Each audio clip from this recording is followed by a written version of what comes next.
Ladies and gentlemen, welcome to Season 2, Episode 32 of the Make It Rain podcast. Well, no rain talk, but let's break down the other matchups right now. Right here.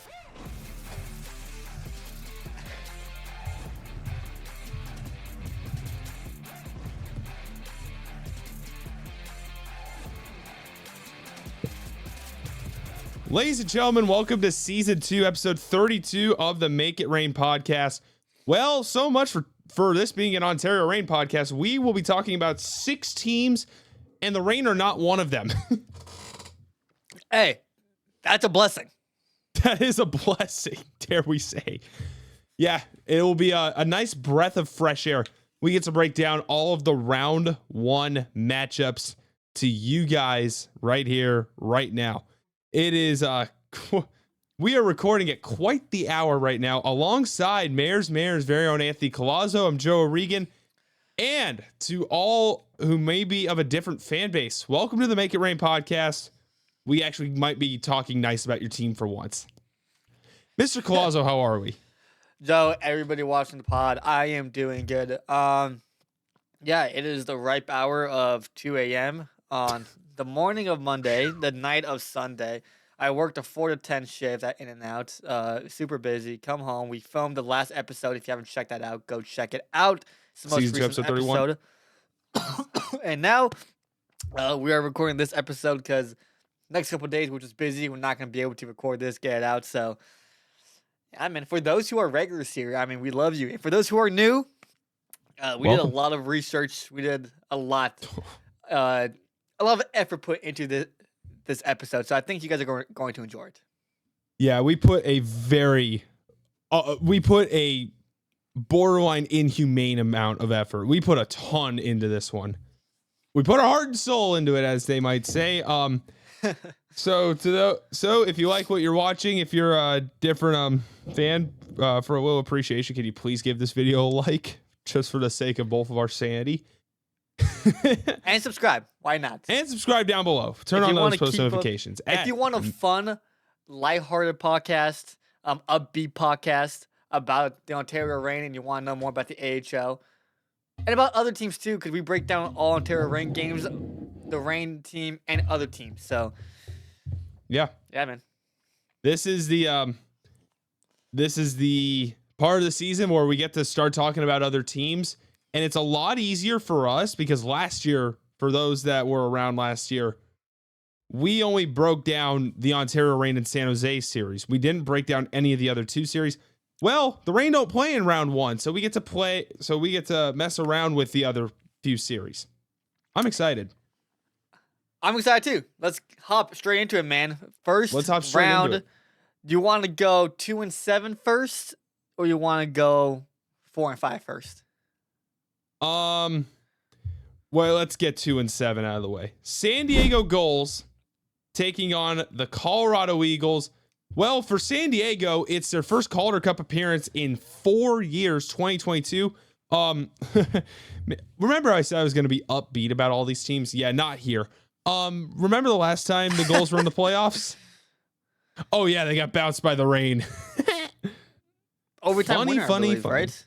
Yep, overtime winner from yours truly, TJ Tynan, who we will get to on the Colorado Eagles side of this. For the San Diego GULLS, first things first, Tristan Luneau is with the Anaheim Ducks. As you might already know, the Ducks are playing the Kings Kryptonite, the Edmonton Oilers, in round 1.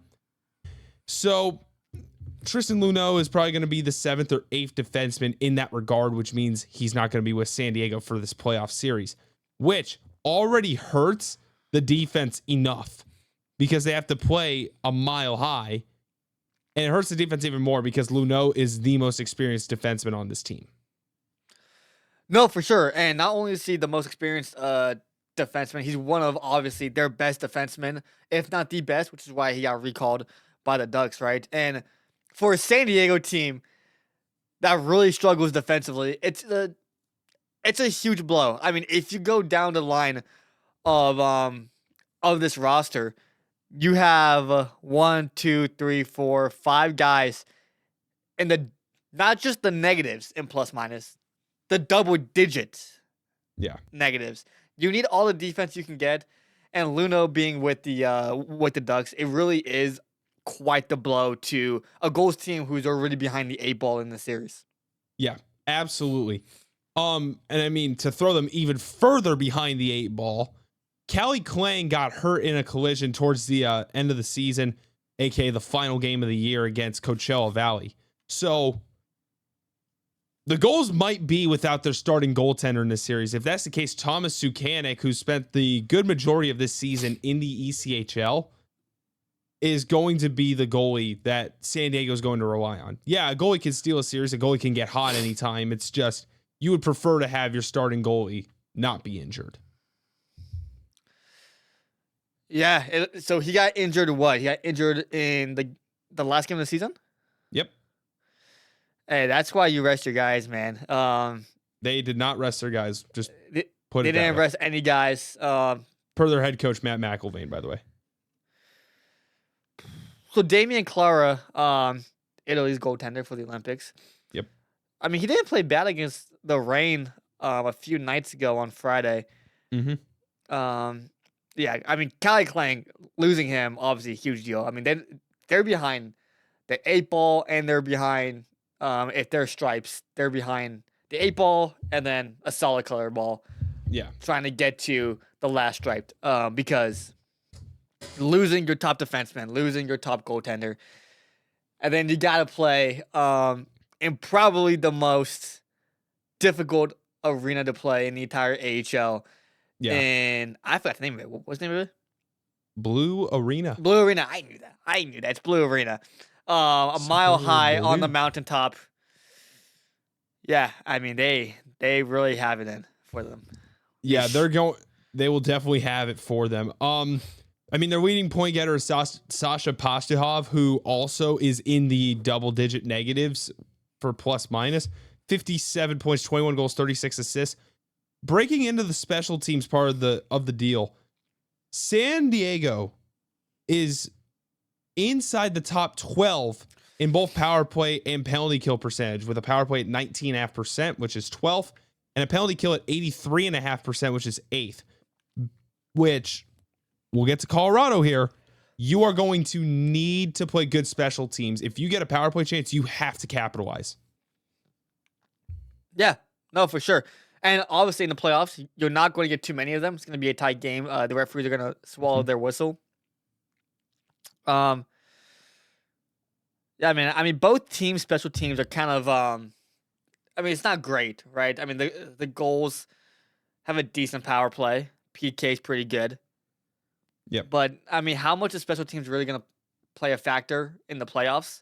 We saw last year the Reign really didn't have a lot of chances on the power play, which was not a huge strength, but with Fagimo on the Reign last year, You could just shade him, and that was the game plan. yeah, exactly. So I don't know how much these special teams are going to play a factor in this series. I just think 5-on-5 is going to be obviously where it's going to be most of the game, most of the playoffs, which is how it is in hockey. Yeah, man. The GULLS are going to have their work cut out for them. They don't have a real path to victory. I mean, they just have to play a really good 200-foot game, and they have to take their chances. I mean, we just saw LA and Colorado playing game 1 of the Stanley Cup playoffs, and the Kings held their own. They're clearly not the better team, but they just got to do what they can, right? And that's kind of what the GULLS have to do. They just got to do what they can. Yep, that exactly. With that, I mean, who do you think the GULLS X factor is, or do you want me to take part of that one? Yeah, you can take part in that one. All right, I'll take this one. The X factor for the GULLS, well, if Tristan Luneau is out, Stian Solberg is going to have to step up. First round draft pick of the Ducks a couple of years ago from that Toronto Maple Leafs trade. Stian Solberg is a big defenseman who can lay the body, and he had 12 goals this year, which ties the GULLS AHL record for goals by a defenseman all time in their franchise. He needs to be able to show up. He needs to be able to anchor the defensive core, because truthfully, right now, he is the best defenseman that San Diego has to offer. with that being said, that's all we need to say about San Diego. Let's hop into the Colorado Eagles. Well, home ice advantage in Loveland. That's the deciding factor of this. Straight up. Yeah, and before we go on, it is a best of 3, obviously, right? All 3 of these games are going to be in Colorado. The winner of game 1 wins, I believe, is like the stats like 90% of the time. It's some crazy like that. So anything could happen if you win game 1. You are in the driver's seat in the series. But yeah, I mean, they're in Colorado. I mean, the Eagles they have such a good team. They are 4 lines deep. They got Trent Miner, who is just an amazing goaltender for Colorado. Yeah, I mean, 17, 8, and 5, 262 goals against average, and 904 save percentage. That is really, really, really dang good, right? Yeah. Miner's a stud.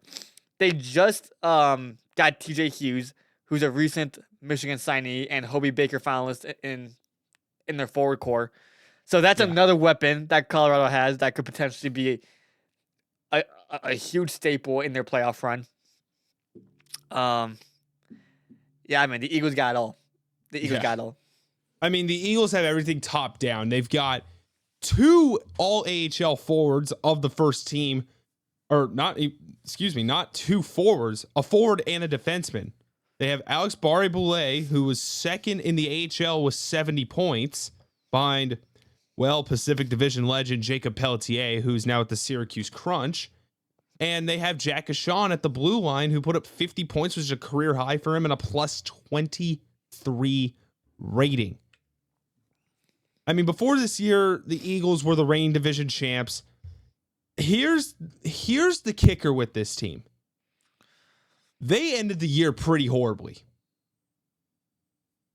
That's the one thing that if we had to criticize the Eagles, because the Eagles are a better team than the GULLS. I mean, if you're the 2 seed and you're playing the 7 seed, you better be better than the team you're playing. They really struggled to close out the season. Their power play went 0 for 8 on Friday. They did get a goal in Saturday's game against Calgary. But, like, on the bright side, per Hockey Mountaintop, Colorado Avalanche, Colorado Eagles, go check them out if you are an Eagles or an Avs fan. On the bright side, it's clear that TJ Hughes and Gavin Brindley, one of their other forwards, had played together before. Hughes has also played with Taylor McCarr in the past. By the end of Saturday, the 3 of them were connecting on some amazing passes. So you've got to expect Hughes or Brindley, Hughes, McCarr to probably be line 2 or 3 in their forward core, and an already stacked forward core, might I add. They looked like they could be a real threat if the Eagles could stay in the playoffs long enough for their chemistry to pay off. You added those 3 forwards alongside TJ Tynan, Alex Barré-Boulet, Jason Megna, this Daniil Gushin. This team's going to be extremely tough to stop. Yeah, again, they are 4 lines deep. I mean, Ty Felleber had 31 points, and he's on the 4th line like every other game for Colorado. That's crazy. That's crazy. And when you go down the roster, I mean, they just don't have negative players in the plus minus. Yeah, they just don't. So the goals have it cut out for them. Goal differential. Yeah. So the goals have it cut out for them. There's not a real path to victory. You just kind of have to play them hard, be physical, which these 2 teams really, when you think about it, not really. Never mind. I was going to say these 2 teams kind of play a similar style of game, but I would say the goals have a bit more size. Yeah. As far as like they have more size rather than speed. The Eagles are a faster team. Yeah. But what the goals have to do in the playoffs, especially, size matters. Yeah, and what the goals have to do, especially a team that's kind of been struggling as of late, like the Eagles, the last 3 months weren't very good, and they were 5-4-1 to close out the season. The goals have to play physical. They gotta play physical hockey, especially in the playoffs. The referees aren't going to call a bunch of boarding, charging, interference calls. They are going to swallow their whistle. So they gotta play physical. They gotta play tight in the neutral zone. You can't let the Eagles forecheck, because that's what they're really good at. You cannot let the Eagles forecheck. And if the goals can really just hold them to that, and if they can break out of the zone efficiently enough. They don't have to be great breaking out. They can be efficiently enough. Just get it out of the zone and make the Eagles frustrated. The Eagles get frustrated.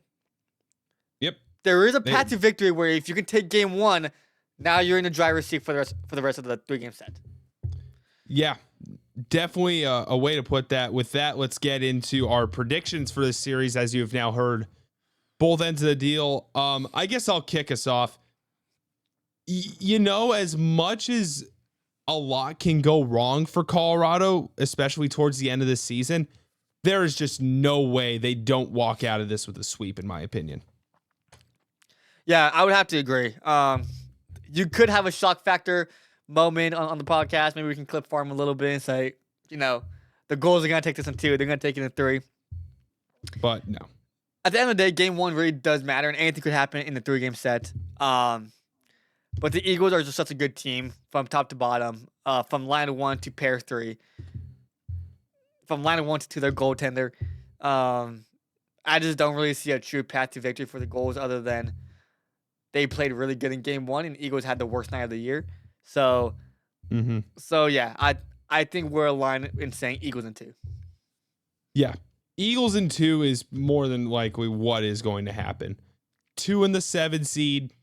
I wouldn't expect it to be any other way, truthfully. Yeah. All right. Totally Before we move into our next series preview, as I almost choked on myself there, this episode of the Make It Rain podcast is presented to you by GAUDY Law. We all know having a game plan is key when it comes to your family's future. Are you ready? GAUDY Law is here to help, specialize in estate planning. GAUDY Law ensures your loved ones are protected from losing a ton of money and time to probate when you pass away, just like on the ice. Preparation matters. Don't wait till the last minute to make the right play. Visit GAUDYLaw.com today to start planning for the future. Get estate planning pricing and a free consultation right on their website. It's that simple. The price is right on their website. GAUDY Law, make estate planning easy, understandable, and affordable. As always, the link's in the description, or you can visit their offices in downtown Upland. All right, next where do you want to go next? You want to go down the line, or how do you want to do this? Don't matter to me, man. What do you want? All right. I know you're excited to talk about Baco. We're going to save them for last. San Jose Barracuda taking on the Henderson Silver Knights. San Jose is just barely outside of that 300-mile marker. And as the lower seed, that means they are going to be heading to Henderson for 3. Ish. That's tough. That's tough. Yeah, so the Barracuda, man, going to Henderson for 3, which isn't a huge deal because people don't show up to Henderson in the first place. Sorry, Henderson. I mean, if you're a fan and you're in here, it is true. Like, come on. The Barracuda backed into a playoff spot significantly. They lost 10 of the last 12 games. And one of the wins came on the last day of the season, which, not to say it doesn't count, but, does it really count? There's guys resting, some of their guys, whatnot, whatever, right? They backed into a playoff spot. And we just saw 2 of these games a week and a half ago. We just saw San Jose play Henderson full strength. Henderson defeated the Barracuda 9-6 on April 10th. Then on April 11th, the following night, Henderson won again 4-1. So if that was a 3-game series, boom, San Jose's out, Henderson moves on. Yeah. Right? Here's the thing.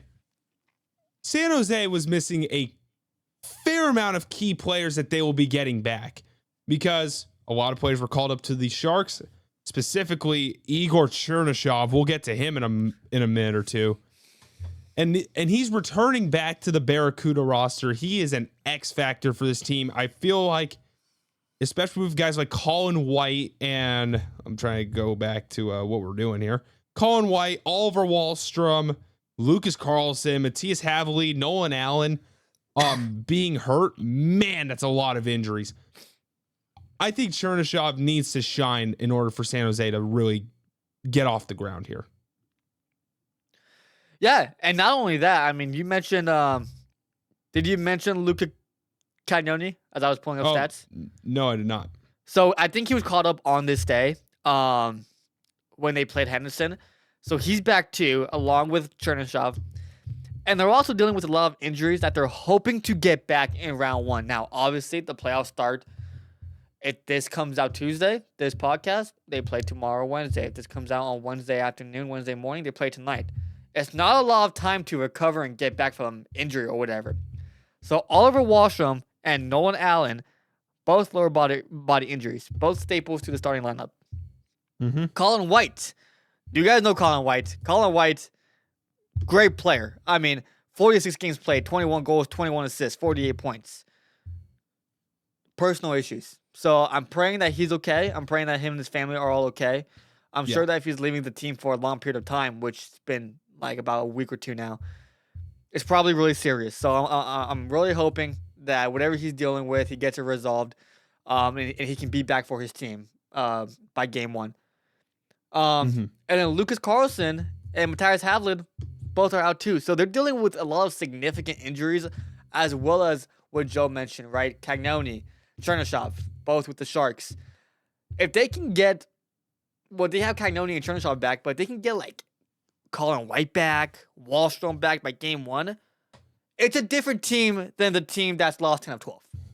Yes, absolutely agree. I mean, what do you think is the key to success for this Barracuda team? They just got to put together complete games. I mean, when you look at their goals for and goals against, or goals for and goals allowed, it's not bad. They're in the middle of the pack of the entire league in both, right? They're just not putting together the complete game. It's like we said, when they lost to Henderson on April 10th, 9-6. And then the following game, they held them to 4, which is obviously better than 9, but they only scored 1. So they're just not putting together the complete game that you need to obviously win games at this level. Good analysis, Joe or Anthony. They're not putting together complete games to win games. Anyways. But yeah, they just gotta put together complete games. They gotta, okay, again, great analysis, Anthony. They gotta score goals and they gotta not give up goals in the same game, and that's what they gotta do to win. What in the world? They gotta do both in the same game. They can't Yeah, I get great goaltending, great back check, score. Wow, simple, great plan. With simple. That, here's the Henderson Silver Knights making their first playoff appearance. I thought the GULLS hadn't been out of the playoffs for 4 years was being a long time. Well, it's been 5 years since the Henderson Silver Knights have been in the playoffs. They have 3 guys in Tanner Laczynski, I think it's Laczynski actually, Lucas Cormier, and goaltender Carl Lindbaum, second team All-Stars in the regular season. All of them for the first time in their careers respectively. All 3 of these guys are going to be X factors up and down the board, and they're going to be needed in order to win. Did you say 5 years? I don't know where you get that from. 2021, 2022. I think the same as the GULLS. I think 22. Okay, yeah, it is 4 years. Check me out. I'm not counting. 4 years. Excuse me. Yeah, at the beginning of the season, I believe it was in episode 3, Joe and I did a podcast kind of previewing the entire Pacific Division. It's really the same team as they had last year that didn't make the playoffs. And I guess when you keep the same team around and you build the chemistry, which obviously huge thing in hockey with the lines and pairings and whatnot, it works. Good things happen. And this team, I don't want to say they are a wagon, but obviously the team that we covered, the Ontario Reign, first in the Pacific Division. And Henderson gave him problems throughout the year. The record doesn't show that, but they gave them problems the entire year. All were close games. You can honestly say that the Reign did not deserve to win most of the games that they won against Henderson. They're a good team, man. And like you said, it starts with their second team All-Stars, man. Laczynski, 64 points, 22 goals, 42 assists. Lucas Cormier, 47 points as a defenseman. Carl Lindbaum is a stud. 24, 5, and 5, 216 goals against, and a 926 save percentage. Stud. Straight stud. So last year when Henderson was just not good at all, when they were 9th in the Pacific, Carl Lindbaum shut out the Reign 1-0. I think that was the game I kind of realized, oh gosh, this guy is a stud, and he might be a problem if he comes back to the AHL next season. And well, I mean, heck, man, he's a problem. I mean, did he, if you can pull it up real quick, October 17th, I believe, if you want to go to the AHL Game Center, the Reign got shut out 3 times this year. One of them was to Henderson. Was that a Lindbaum game? I'm not going to pull it up or else I'm going to start lagging. I got it. So, I got it. Okay. Yeah, please let us know. By the way, goaltender for San Jose, we didn't bring this up at all. Laurent Brossoit, AHL vet. He's been in the AHL. He's had a cup of coffee there with a few teams. Winnipeg mainly won. 12-8-1, 297 goals against, and a 901 save percentage. He's been okay. He's been fine for San Jose this year. It's him or Gabriel Carrier. I have no idea who's going to start. I'm going to guess they'll give it to Brossoit due to the fact that he has a little bit more experience. Or do they give it to Carrier because he's a top prospect? Who knows? My guess is Brossoit. Yeah. So that game was a Lindblom game. Shut out the rain 1 of 3 times. But yeah, Lindblom. Just to talk about him a little bit more. New single season franchise record for wins this season. And now he's the franchise's all-time wins leader. So the 7th round pick in 2021 for the Golden Knights is doing some great things for the Silver Knights. He won 7 straight before the shootout loss on April 17th, which was his last game of the season. So he almost won 12 straight games heading into the playoffs. That's how good Lindblom is. And when you think of dangerous teams in the playoffs, when you have a team like Henderson who has he's the best goaltender in the Pacific Division for sure. Hands down. Dangerous team, man. Dangerous team who can really do big things moving on in the playoffs. Yeah. If you want to go far in the playoffs, especially in this division, you're going to need good goaltending. Just look at the Reign and the Firebirds from 2 years ago. Like Eric Portillo and Chris Drieger. Like they were both really, really good at their jobs. With that being said, it is time to break into our predictions. One last thing. Oh, wait, never mind. Before that, there is an emphasis on being hot heading into the playoffs. They've won 15 of the last 19, and 2 of those losses came at the end of the season where they rested all of their guys. So really, if you want to exclude those last 2 games of the season, 15 of the last 19 heading into the playoffs. They're scorching hot right now. They're not a team that you want to run into, especially in a 3-game set. So I kind of feel bad for San Jose. Yeah, I feel bad for San Jose.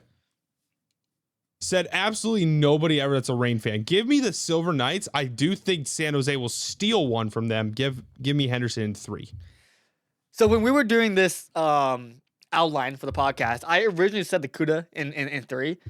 Looking at Lindblom's stats and really thinking about it and talking about it, I think the Silver Knights are going to win in 2. I mean, if Lindblom plays like Lindblom, they're just not going to lose to a team that's skipping.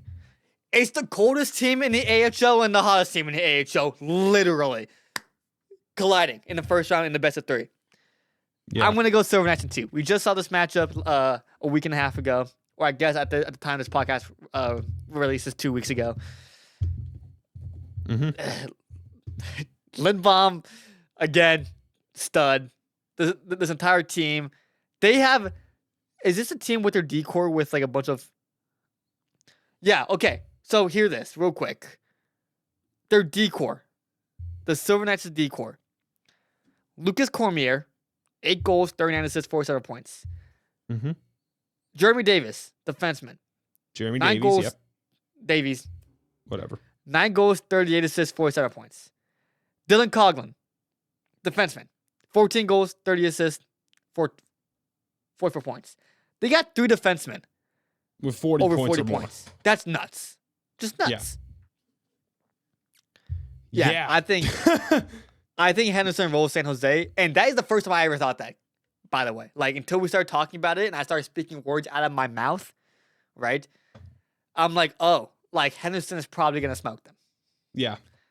I don't think that series is going to be particularly close. Even though I say Henderson does take it in 3, they're probably going to win 6-1 or something in game 3. Again, assuming they get there. 3-game series, and it's going to happen. Especially if the Barracuda can get somewhat healthy, then it turns into a different series. But if they're going to be this hurt, dude, I mean, it's going to be Henderson in 2. Yeah. As much as we may like it or not. All right, let's head to the final of the first round previews. Well, for the people that don't know, I am currently living in Bakersfield right now, so this one kind of means a little something to me. The Bakersfield Condors in the 5 seed take on the Coachella Valley Firebirds in the 4 seed. Man, oh man, this is definitely the series you want to watch. We got 2 fairly even teams going at it for a spot in round 2. To put it in short. Yeah, I mean, this is going to be a great series, honestly. Yes. So the Firebirds inaugural season 4 years ago, they made the playoffs all 4 years. Obviously, we know what happened in the first 2 years. Mm-hmm. Sorry, Hershey. And they have had home ice advantage in the opening round in all 4 years. And all 4 years, they have won in the opening round. So, or I guess this is their 4th year. So the 3 years they won it in the opening round. So the Condors, again, home ice advantage is so important in a 3-game series. So the Condors are kind of up against it in that aspect. But the Firebirds don't have Quinn Hudson. That is true. They also don't have Isaac Howard either, who returns to that Condors roster as he's been sent down by the Edmonton Oilers. This is the only series where it is a split in terms of arenas where it's going to be. The Condors will be at home for game 1. The Firebirds will be at home for games 2 and 3. Mm-hmm. The Bakersfield Condors set a franchise record with 25 wins at home this season. You want to know the key to the Condors' victory? Win at home. If you win at home, you got a shot. If you don't win at home, you're done. You're done. This is really you're cooked. Okay. I don't want to say the only series because I think if the GULLS lose game 1 in Colorado, I think that series is over too. Henderson, if they lose game 1, I think they can still come back. If the Condors don't win game 1 at home, it's wraps. Yeah, you're kind of cooked, man. I mean, because not only is it like, okay, we got to get them back in game 2, it's like, damn, we got to go to their house now. Yeah, it's like, there's like a mental, I don't want to roadblock curse. Almost. It's a mental F where it's just different than the other series because they have a shot at home in game 1. The Firebirds gave them game 1 at home. And I think from past years, like when the Reign faced Baco in round 1 a couple years ago, I think it was 1-1-1. So I think the Firebirds had the option to do a 1-1-1. They gave them game 1. I think that's a mistake because if Baco wins game 1 in 3-game set, you got to win 2 in your own barn with your backs against the wall. Yeah, it's hard, man. And the Reign last year, when they lost game 1, it's, again, sports is all mental, man. And so when your backs are against the wall, it's a little bit different. Yep. They got to win game 1 for the Condors. That is like their path to victory. Yes, absolutely.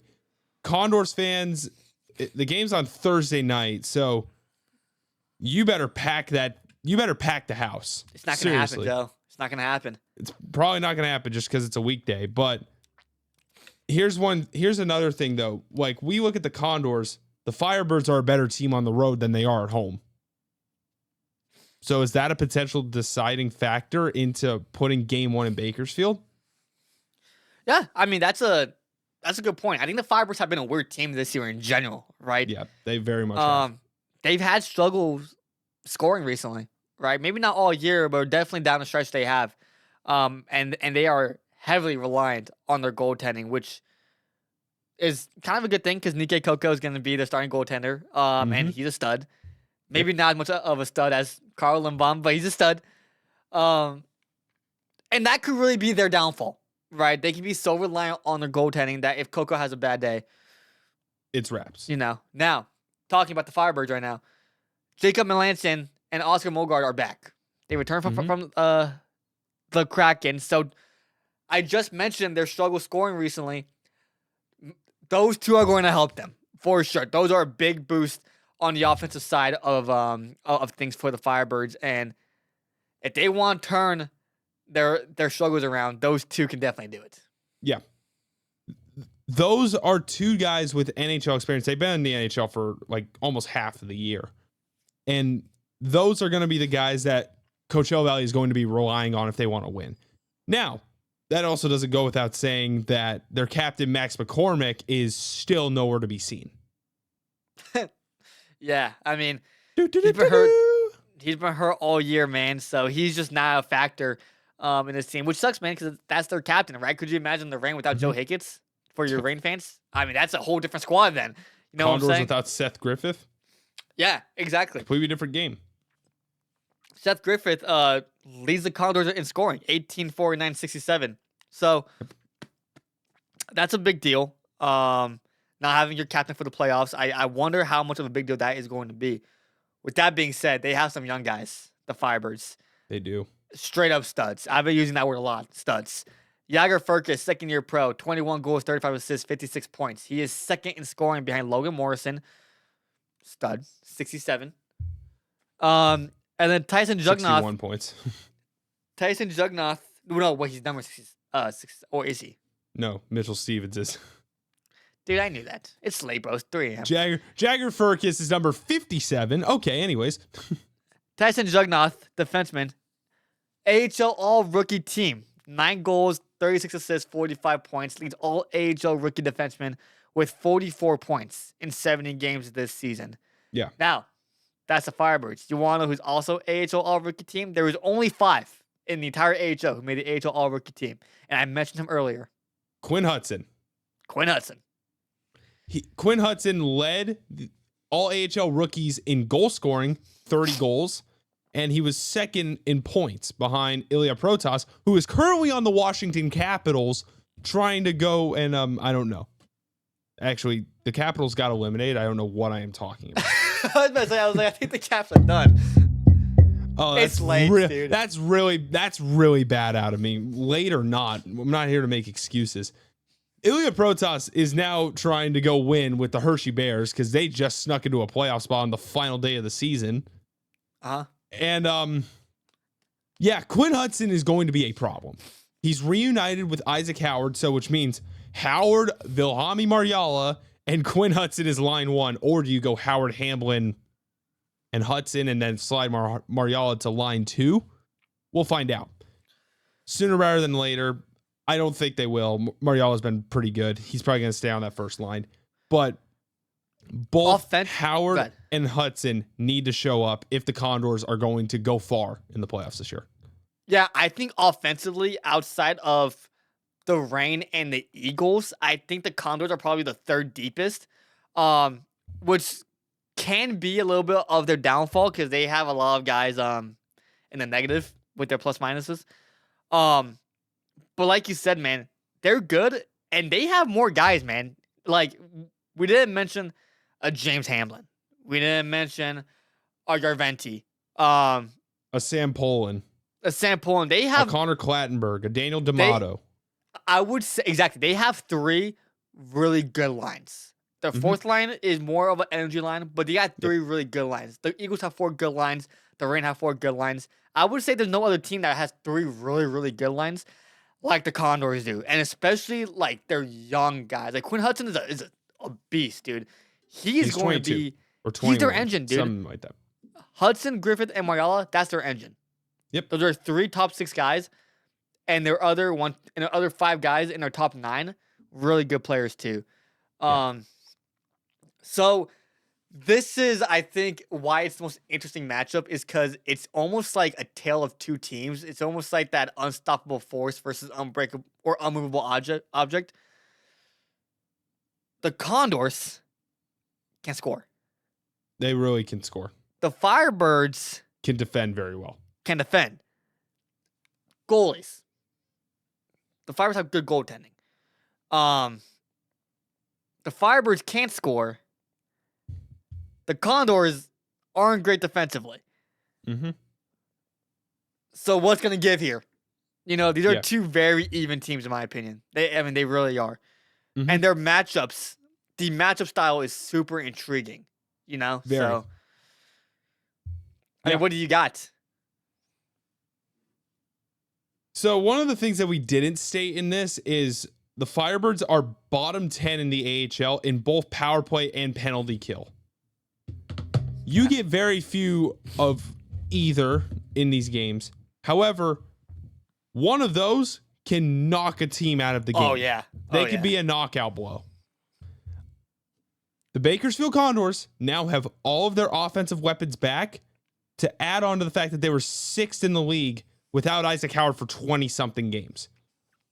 I think that the Bakersfield Condors power play is going to take them over the top. I think the Condors take game 1 and ride the momentum and win in 2. Yeah. Again, it's that unstoppable force versus immovable object. Something that, again, we didn't state. The Condors have the second most goals allowed of all playoff teams with 236.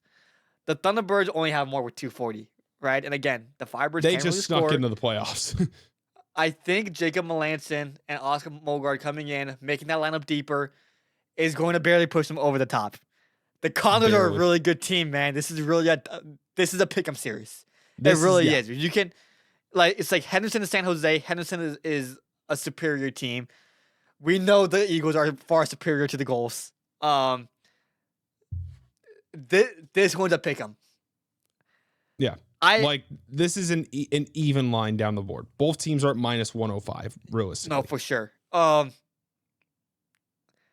me lame. I picked the higher seed for every single series. I got the Firebirds in 3. Boo.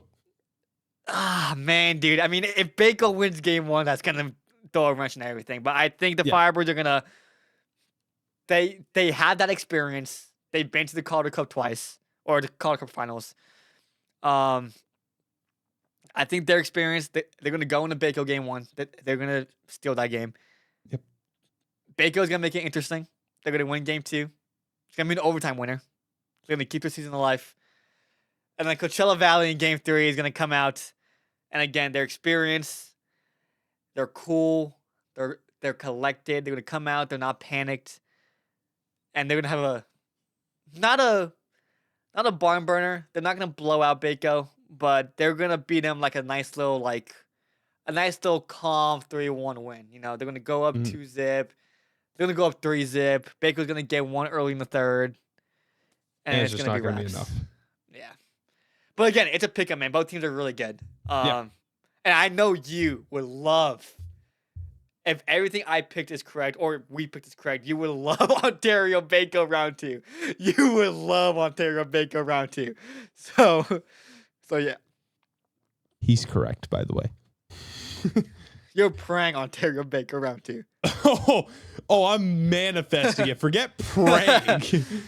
Yeah. With that being said, you have now heard our predictions and our previews into this schedule Wednesday through Sunday. After this, the Reign will take on the lower of the 3 teams that win. The other 2 teams will subsequently face off against each other in round 2, the Pacific Division semifinals. Wednesday, April 22nd, San Diego and Colorado play at 6:05. All times listed in Pacific time, by the way. San Diego plays Colorado at 6:05. San Jose plays Henderson at 7. Thursday, April 23rd, Coachella Valley and Bakersfield open the series at Dignity Health Arena. Game time is at 7:10. Why 7:10 specifically? I don't know. Friday, April 24th, game 2 between San Diego and Colorado, San Jose and Henderson, both at the same time, 6:05 and 7 p.m. respectively. Saturday, April 25th, Bakersfield at Coachella Valley, 6 p.m. game 2 in Acrisure Arena. And Sunday, if we get to game 3, Sunday madness. Game 3, scheduled puck drop times would be San Diego, Colorado at 2:05, 3:05 Mountain Standard Time. San Jose, Henderson at 3, Bakersfield, Coachella Valley at 5 p.m. Dude. With some reseeding implications to come. I don't work this Sunday, bro. I would love all three series to go to game 3. Oh, I'll be so awesome. Oh, Collazo will die a very happy man if that is the case. I would love that, dude. I would be in my bed all day, as snug as a bug in a rug, watching AHL playoff hockey. Yep. Because anything can happen, bro. Especially for the Reign, which is obviously it's a Make It Rain podcast. This is a Reign podcast. A game for the phone, a game for the TV, a game for the Chromebook. Yeah, or the MacBook, excuse me. You'll be sitting here not knowing what's gonna happen. Who are we gonna play? Yep. That would be quite exciting. Yeah, that would be awesome. And I know you, like, if it got to game 3, for all 3 teams, let's say, or all 3 series, you would probably be praying for Henderson, Colorado, Baco, right? Oh, yeah. That would be what you're rooting for. Realistically, no, it would be San Diego, San Jose, and Baco. Just make it all California teams in round 2. San Diego, Ontario would be pretty nice round 2. Oh, wait, never mind. Now I'm rooting for Colorado. I just hope it's not San Jose or Henderson. No, well, it can't be Henderson. Just not San Jose. Because if it's any other team, that I can go to every single game. Yeah. I can go to Coachella, I can go San Diego, I can go Baco. But if it's San Jose, if it's San Jose, I can't go San Jose. So yeah, I mean, unless you want to drive 6 hours or fly an hour, that could work. Not a shot. Fly in and out of O&T. I'm just kidding. No sponsorship there. I wish.